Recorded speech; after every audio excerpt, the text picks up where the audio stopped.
નવી સિવિલમાં પાણીથી વંદો કોક્રોચ મુક્ત. નવી સિવિલમાં કોક્રોચ મુક્ત તંત્રની લાલિયાવાડી સામે લોકોને બહારથી પાણી મંગાવવાની ફરજ પડી. Bureau chief Sunil Ganjawala, bullet 26 Gujarat news, Surat.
સમાજસેવી ધર્મેશ ગામી.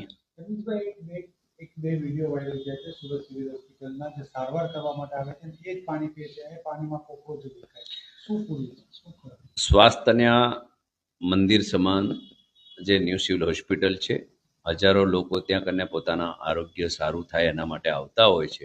અને ત્યારે ત્યાંના જે અંદરના જે ભાગો છે જ્યાં ફિલ્ટર પાણીના મશીનો બેસાડવામાં આવ્યા છે, એ મશીનોમાં ક્યાંક ને ક્યાંક કોકરેજ જો ફરતા હોય, પાણીની અંદર કોકરેજ હોય, આજુબાજુમાં ગંદકી હોય, તો આ ક્યાંક ને ક્યાંક હું માનું છું કે સિવિલનું તંત્ર નિંદ્રામાં છે. જે પણ લાગતા વખતે અધિકારીઓ હોય એમના પર કડક પગલાં લેવા જોઈએ. અને હજારો માણસો પોતાનું આરોગ્ય સારું કરવા માટે આવતા હોય, તો આમાં તો ઉલટા વધારે માંદા થઈને ઘરે જાય. એટલે સારું થવા માટે આવતા હોય તો ચોક્કસ હું માનું છું કે સ્વાસ્થ્યનું ધ્યાન રાખવું જોઈએ અને સ્વચ્છતાનું ધ્યાન રાખવું જોઈએ. શું લાગે આરએમઓની એમાં ગલતી? ને એમાં આરએમઓને કંઈ લેવા દેવા નથી. પીઆઈયુ વિભાગ હોય કે જે કંઈ સ્વચ્છતાને લાગતા અધિકારીઓ હોય, બધા આરએમઓનું કામ છે કે ડૉક્ટરોને સાચવવાનું. સ્વચ્છતાનું જેનું કામ હોય, સુપ્રિન્ટેન્ડન્ટ છે, એ બાબતે પણ ગંભીર રહેવું જોઈએ કે સુપ્રિન્ટેન્ડન્ટ અને આરએમઓ એ તમામનું બંનેનું કામ એવું છે કે આખા સિવિલનું વહીવટ સારી રીતે ચાલતું હોય. એટલે સ્વચ્છતા જેને સાફ કરવાનો અધિકાર જેને આપ્યો હોય એ સીધા આમાં ક્યાંક ને ક્યાંક જવાબદાર છે અને ચોક્કસ એમના પર પગલાં લેવા જોઈએ.